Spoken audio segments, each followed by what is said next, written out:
Hello mga sis Kusari. Good morning, good afternoon, and good evening to all of you. Ngayong araw ng Monday at time check tayo ay malapit nang mag 7 o'clock ng gabi. At kanina guys, no, habang kami ay nagdi-display, napaka-busy namin kanina dahil dalawa lang kami ni Marisa dito. Malaki ang ating karning baboy, 45 kilos. And then ang order ko guys, alam nyo ay ano lang sana, mga special cut na pork belly dahil napakarami ko pang mga pork buto-buto dito and pork pierna.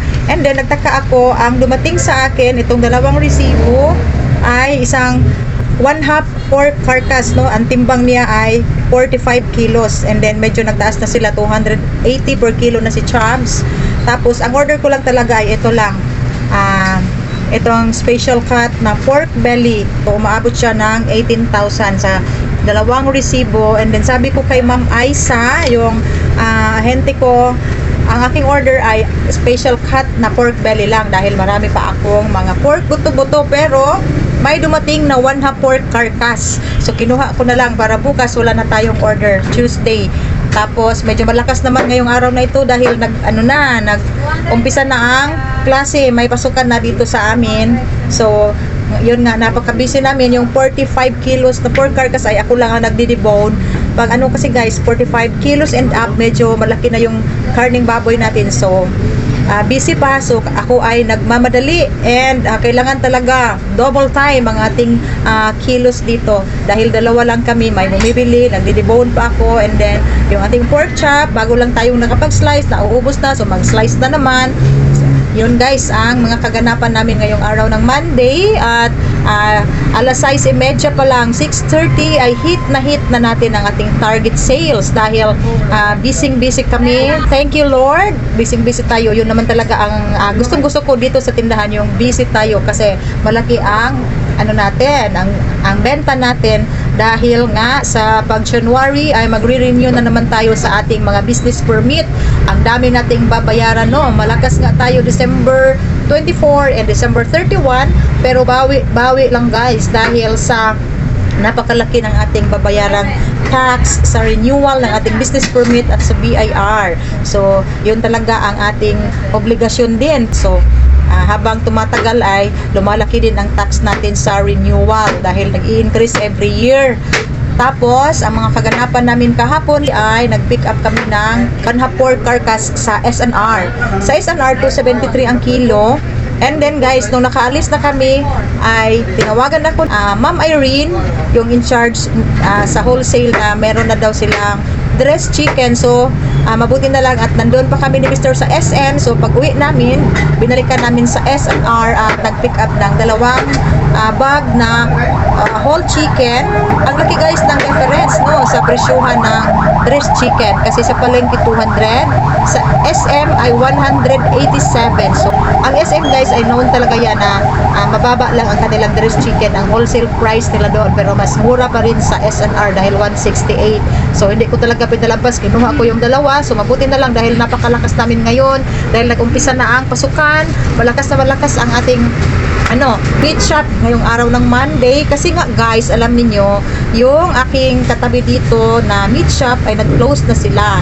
So kibali last na nag-open sila ay December 31. So pag January 1 hanggang ngayon ay close sila, pero pinapa-assume niya ang kaniyang pwesto. So sa January 8 daw ay mag-reopen sila, pero iba na ang may-ari. So yun, kaya nga malakas kami, and 6:30 pa lang ay na-hit na natin ang ating target sales.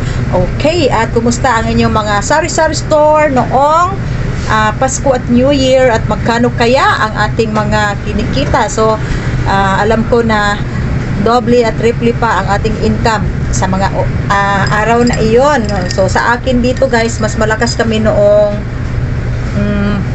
Pasko. Mas malaki ang aking sales noong Pasko. And then sa New Year, yun yung ini-expect natin dahil lahat ng mga customer natin ay mag-celebrate na ng New Year. Pero dito sa akin, ang napakalakas ay ang aking grocery, yung mga pangsalad natin, mga Graham guys. Alam nyo, ang dami kong nauubos na Graham at 3 beses akong pabalik-balik sa supermarket. Nakaubos ako ng 4.5 cases dahil sa isang case ng Graham ay 24 packs ang laman niya. And then meron pa akong mga crushed Graham na nauubos din. So almost 140 packs na Graham ang naibenta natin dahil meron pa ako mga stocks noong Pasko. And then yung kaong ko ay kaunti na lang, and mga mayonnaise at ang ating mga fruit cocktail yan guys, bagong-bago na yan siya, nauubos yung ating mga stocks at nakapamili pa tayo sa Gaisano City Gate. Okay, so yun nga guys, no, medyo malaki ang benta ko noong Pasko, no, i-compare natin sa New Year. So okay pa rin dahil naka times 3 tayo sa ating target sales dito araw-araw, dahil everyday kasi guys meron talaga akong hinahabol na target sales na hindi ako bumababa sa 20k. So yun yung pinaka mahina namin dito, and then naka times 3 tayo, more than pa noong Pasko. And then New Year, i-combine natin yung income ko dito at sa tindahan ay naka times 3 pa rin tayo. Okay, and yun guys ay gross sales, dahil malaking tulong din dahil ang laki ng sa Graham pa lang, ang laki ng ginansya ko guys, dahil 40-25 lang ang kapital ang benta ko nung nagkaubusan na, ako na lang ang may stocks dito. Ang presyo ko sa Graham ay 60 pesos talaga guys ang bintahan ko. So medyo malaki ang ginansya ko, no. Kinikwenta ko sa na-sold out ko ng mga Graham, almost sumusobra sa 2,000 plus. Ang laki guys ng ginansya ko sa Graham pa lang noong New Year, no, maabot ng 2,700 plus sa 140 packs. And then 60 pesos ang benta ko, ang puhunan ay 40.25, no, sa Graham pa lang. So ang laking bagay guys, dahil ang laki rin ng ating tax sa renewal ng ating business permits. So yan guys ang discard natin pag meron tayong tindahan, sari-sari store and meat shop. At sa mga nag-uumpisa na mag-meat shop, no, sana ay malakas din kayo yung nag-open na, yung mga viewers natin na gustong-gustong magtitinda ng meat shop at nag-umpisa na sila. And thank you so much guys for watching my vlog, at ipapakita ko sa inyo ang mga kaganapan namin ngayong araw ng Monday, at ang laki ng nabayaran namin guys ngayong araw na ito sa aming credit card. So sa awa ng Diyos nakapag-ipon-ipon ako at nakabayad tayo. And then bukas sa enrollment ng aking anak. So ang laki ng tuition fee ng aking anak, no, mag third year college na siya ngayong SEM, and then sa second SEM ay fourth year na. So yun na lang yung hindi pa nakapagtapos sa apat kong anak, na ang aming source of income guys ay meat shop lang talaga. Pag wala akong meat shop guys, alam niyo hindi ko mapagpapaaral ang aking apat na anak, and then ang mamahal ng kurso nila. Sabi pa ni Mr. kung hindi lang daw mamahalin ang kurso ng aking mga anak ay mayaman na daw kami, dahil yung eldest ko ay medtech. Ang laki, halos pareho lang ang tuition fee nila sa mga nursing student. So ngayon update tayo sa mga kasari natin na yung mga anak nila ay mag-nursing. Ang third year college ngayon dito sa amin sa Davao Doctors College ay tentative pa daw, sabi ng aking anak 60,000, pero sa San Pedro College 90,000 yan guys. So yan kamahal ang kurso ng nursing. So yan ang sinasabi ko, na pag wala kaming meat shop, hindi ko mapapaaral ang aking apat na mga anak, no. Nursing, dalawang nursing, ang isang nurse na sa awa ng Diyos, kagagraduate lang, at one take lang guys ang kanyang board exam. Sa awa ng Diyos ay at ang laki pa ng board rating niya, yung aking anak na babae. And then yung isa medtech, nursing, tapos meron din akong international student na yun yung nandoon sa Canada. Okay, at mag-ipon-ipon na kayo mga sis kasari sa mga anak ninyo, dahil itong pagninegosyo talaga ay makapagpapaaral talaga tayo ng ating anak, dahil everyday ay may income tayo, no. Mag-iipon-ipon lang tayo para makapag-sustain tayo sa tuition fee ng ating mga anak. Saman. At guys, alam nyo, hindi pa kami nakapag-snacks. Ngayon lang, no, alas 7 na, ngayon lang kami nakapag-snacks dahil dumating na ang aking mister at dumating na rin ang aking anak. So, pag uwi ng anak ko, pumunta na si mister dito para tulungan kami. Okay, yan talaga ang buhay natin. Buhay ng store owner, yung ating snacks, yung ating meal ay hindi tumutugma sa oras, dahil nga priority natin yung ating customer. So, ang aking kape ay malamig na. Okay guys, thank you so much guys at sana ay naka-inspire ako sa inyo, lalong-lalo na sa mga nagpaplano mag-meat shop. Hanapin nyo lang ang magandang pwesto, lalong-lalo na pag dinadaanan talaga ng mga tao. Meat shop and sari-sari store talaga ang pinaka magandang negosyo. Kombinasyon, no? I-combine nyo ang meat shop and sari-sari store, napakagandang negosyo guys.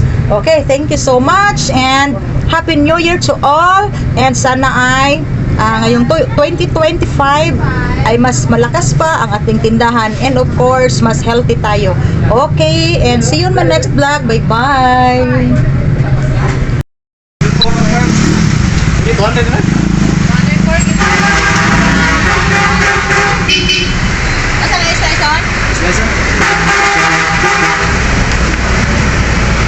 Nakuha niya itong kuanday, boneless.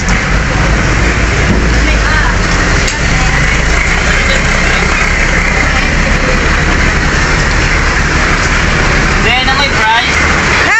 French fries? Daghan no, pila man ninyo? Balot. Isa ka balot? Ay, kay dalil. Nadiri. Social niya mong French fries kay nadiri sa ano, nasa freezer sa ice cream. Naay 1 kilo, 150.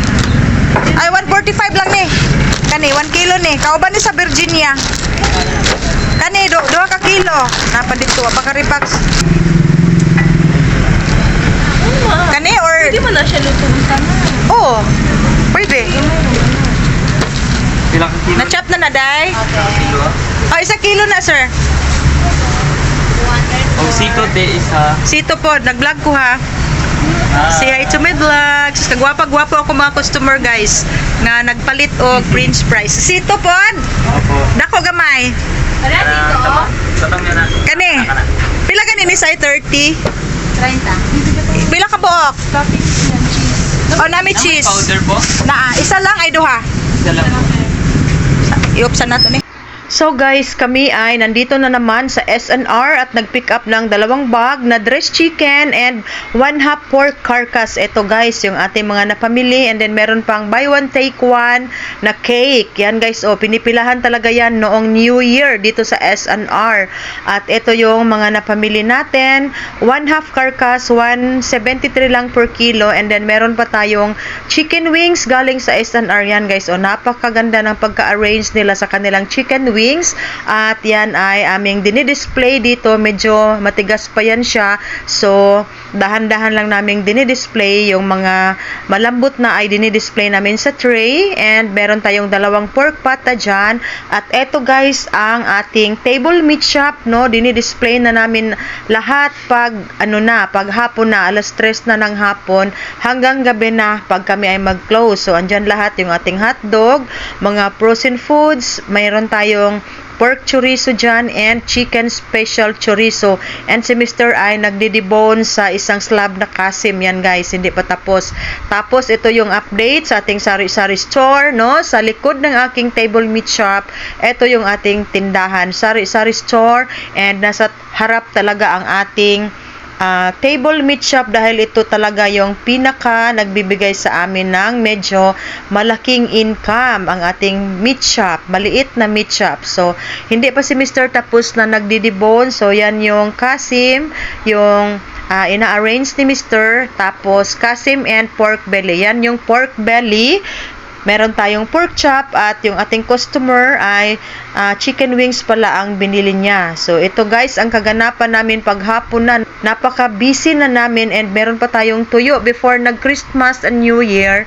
Namili talaga ako ng tuyo para pang tanggal umay sa ating mga customer sa nakaraang Pasko at New Year. And then, ito na lang yung ating mga lamas, mga bombay, and kaunti na lang yung ating gulay-gulay dyan. Marami tayong gardenia loaf bread, mga classic. And ito yung ating selecta ice cream. Ang dami kong cornetto dyan, guys. Nasa ilalim pa, may overstock pa tayo. And may customers tayo na mag-asawa. Yan, guys, oh. So, ito guys ang kaganapan namin, and ang aking 100 pieces na boneless bangus ay dumating na. Yan ay napakaganda at napaka-fresh, galing sa punong guys. So, yung laman niya ay medyo namula-mula pa, at kami na ang maglagay sa cellophane. And nung isang araw nakapagpa-deliver tayo ng Nature Spring. Yan guys, oh, mga mineral water. At ito yung ating gondola, may laman na, punong-puno ng mineral water. At yan yung tindahan natin sa labas. At si Mr. ay nag-slice pa ng mga pork chop. So refill pala, nagre-refill si Mr. ng mga pang pork chop. And then ito yung ating mga whole chicken, chicken wings, and quarter leg. Yan guys, kasi pag hindi tayo mag-slice, medyo malaki ang mabayaran ng ating customer pag whole chicken. And then hindi pa na-slice yung ating pork buto-buto. Ito yung pork pork chop na kasim na yan guys, kasim slice. Ito yung napakalakas natin na pork belly. Ito talaga ang mabenta dito. And pork pear na. Yan yung ating boneless bangos and mga chorizo. So kaunti na lang guys ang ating mga hotdog, no? Nag-retail na ako ng 1 kilo na champion kasi naubusan ako ng tig 1/4 dahil yung panel ay hindi nakapagruta sa akin. And then yung aking chicken nuggets, Pure Foods products ay galing na yan sa MFD, pero meron tayong order sa Ahente. Okay, so marami tayong pork chorizo dyan, meron pa tayong chicken chorizo and yung sa tinain ng baboy. Yan guys, ang update, no? Pagkatapos ng New Year ay sa awa ng Diyos, busy pa rin tayo. So meron tayong 3 nakahang na pork pata. Yan guys, hindi yan gaanong mabenta noong New Year guys. Ang mga pork belly talaga ang napakalakas dito sa atin. Okay, si Marisa and si Mr. Yan. Hindi pa kami tapos nag-repack sa ating boneless bangus dahil 100 pieces yan siya. At pag may customer ay titigil kami sa pagre-repack. Pag walang customer ay magre-repack, magre-refill sa ating lamesa. So yan yung mga ginagawa natin guys pag walang customer. Meron pa dito mga boneless bangus, ipapasok pa namin yan siya sa freezer mamaya. Yan guys, very fresh at very pula-pula, no? Namula-mula pa yung ating boneless bangus. Napaka-fresh, galing sa punong yan. Pag galing sa punong namula-mula talaga yung ating bangus. And nakapatong yan dito muna sa freezer ng Selecta. So, kaunti na lang ang ating chicken feet. At yan si Mr. Nilulugit pa niya yung mga chicken wings na medyo matigas-tigas pa. So, yan mga kasari, naipasok na natin ang ating boneless bangus dito sa freezer. So, ang dami guys. So, ang dami guys dahil 100 pieces ito. And meron pa doon. Ito guys, meron pang hindi naipasok sa cellophane. And meron tayong display doon. At ito, meron pa dito. So, lahat-lahat ay 100 pieces.